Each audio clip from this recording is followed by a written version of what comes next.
You're listening to The Sizzle on Iron Skillet Radio and Iron Skillet Television. All right, so I wanted to come in here and, let everyone know, obviously, we're aware of everything that's popped up with Roquan and Twitter. So I thought it would be best just to address it straightforward.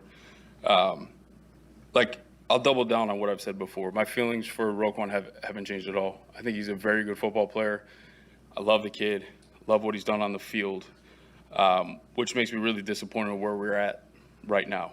I thought we'd be in a better situation, to be completely honest with you.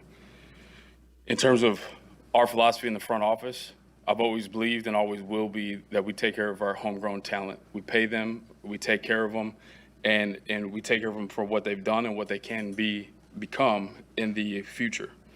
And with this situation, we've showed respect from a very early time frame. And with that said, I mean, there's record-setting pieces of this contract that I knew for a fact I thought was going to show him the respect that he deserves, and obviously that hasn't been the case.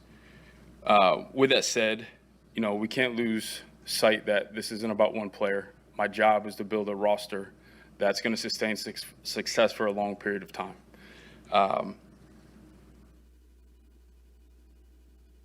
And at the end of the day, we got to do, what's best for the Chicago Bears. So I'll take a few questions from you. I just wanted to make sure I got up. I addressed this with you. We know what's going on, and we're doing everything we can to get this done. Ryan, is your intention to trade him as his request asks for, or do you think something can be worked out?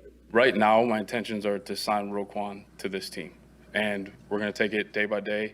And at the end of the day, we got to do what's best for this organization. But my intentions are to make sure Roquan Smith's on this team. Were you aware that it was this dire, I guess, in his mind? It's a little bit, there's always going to be a little bit of separation, but at the same time, for an extension, it's got to make sense for both sides.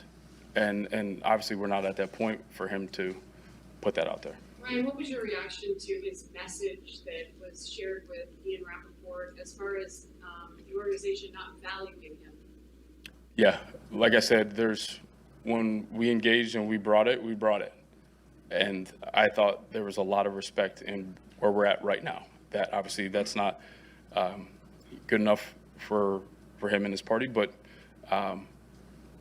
I feel like we showed respect with what we've done and showed value for who he is as a football player and what he can become.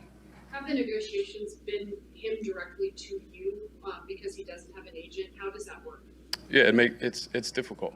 It's difficult. There's emotions involved, and it's tough. It's a very unique situation that we've had to deal with, and I thought we've done a pretty good job.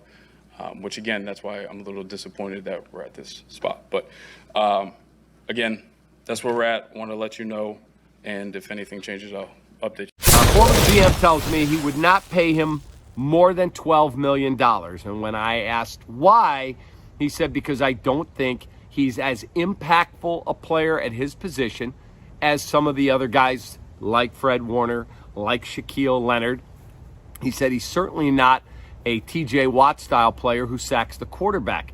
Roquan had 3 sacks last year. In 4 years in the NFL, he has a grand total of 14 sacks. As this GM said, is he really good in coverage? Absolutely. He's fast. Is he really good in terms of going sideline to sideline?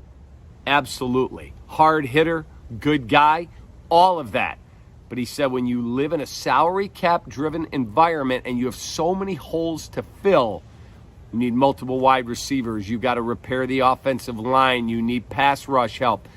You cannot give him a $19 to $21 million contract, which is what he is reportedly seeking. He did agree to get him to take a contract with de-escalators is probably a no-go. I spoke to another personnel man today, and he said, you're never going to get him on a de-escalating contract if he's not healthy. So you're going to have to toss that out. But he said it's a negotiation.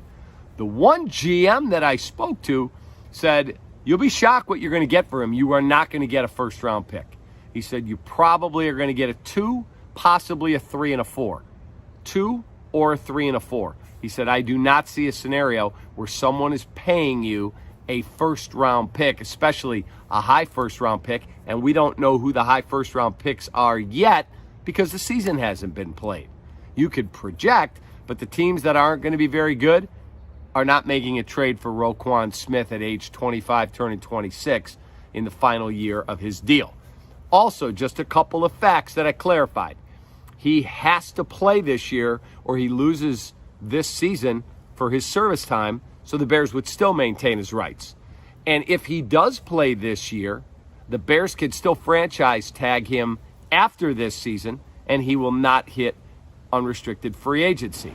However, Roquan Smith is a very, very good football player, but he is not a professional negotiator.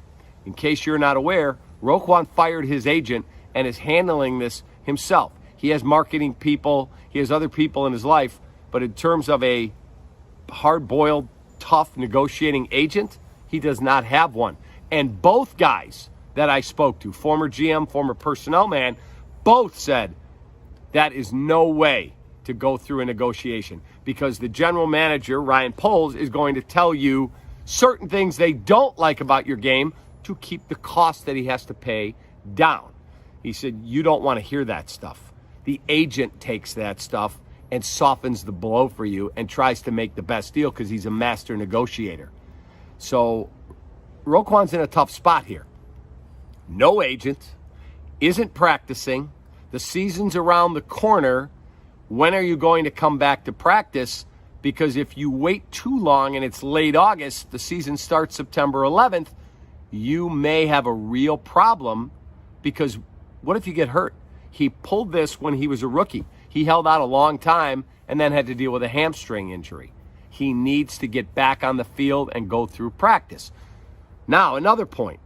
You remember the Deebo Samuel and DK Metcalf contract squabbles that just got resolved. They both got big deals.